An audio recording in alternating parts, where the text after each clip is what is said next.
东南亚各国、亚洲各国都要跟美国买，但是为什么韩国不用呢？因为韩国啊很厉害，他们可以自己来做这些军火，就是做这些飞机武器，而且他们还可以靠着他们已经进步很多的电影工业来做行销。怎么说？就像这部电影。 실제 상황이다. 교도원 실행. 라자. 뭐야 이 장난이 아니잖아 지금. 새끼가 도망간다. 추격당했다.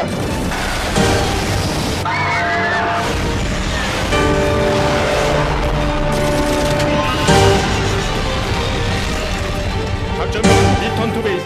哇，韩国的电影啊，把这个战争的场面拍得这么逼真呢，然后对他们自家的武器呢，刚好又是一个最好的一个行销。所以刚刚讲的美国想要布局啊，卖给什么日本、菲律宾啊、印度啊、越南，韩国就没有这个方面困扰。玉宁哥，那像我们在电影里面看到的这部电影里面，它很强调一个就是这个 T50，这是他们自制的教练机，他们叫做 Golden Eagle 这个教练机。那黄金老鹰的意思。对，那这个教练机，老实讲，其实跟台湾如果说是这个航空迷的话，常常都会知道说它有一个外号，它叫伟国号。伟国号为什么？因为我们的跟我们有关，金国号。对，那他是他弟弟啊，真的。对，那为什么？是因为就是说，第一个外形有一点像，对，那第二个就是说，因为它有一些的这个研发人员其实是当年我们研发 IDF 的 工程师，所以是我们的工程师也有参与在他们的研发当中。哇，所以这个其实有美国人帮忙，也有台湾人帮忙。那这部片子里面，我们看就是说，它这个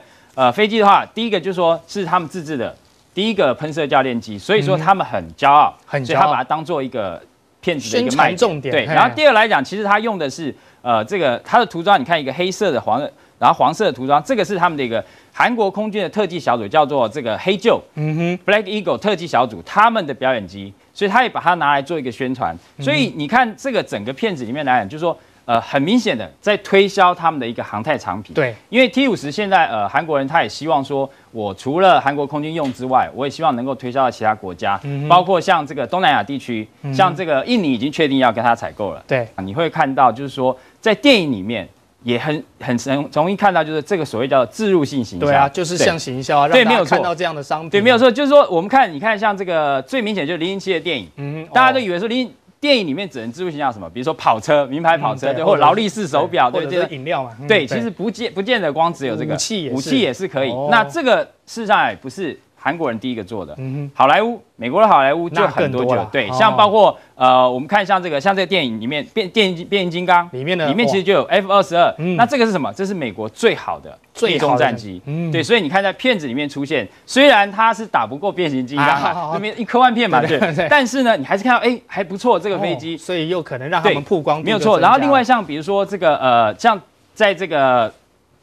很难死，我们常常讲这个Die Hard，对，终极警探里面呢，我们看这个也是非常特别一个，这个事实上呀是这个美国最新的 JSF， 就是 F-35，这个战机 F-35真的就是在电影里面对，那事实上来讲，你会发现说，这个飞机连美国空军都还没有用啊，那怎么电影里面就出现了？哇，所以你会发现它从这里面，你从这个片段里面就让大家印象很深刻，说啊，这个飞机你看可以垂直起降，然后这个特性非常的好，那。 全世界的人都看到这部电影之后呢，大家就会有兴趣。对，原来美国有一个这么特别、这么好的飞机，所以甚至连台湾的空军，你看也一直很想买这个战机。对，好。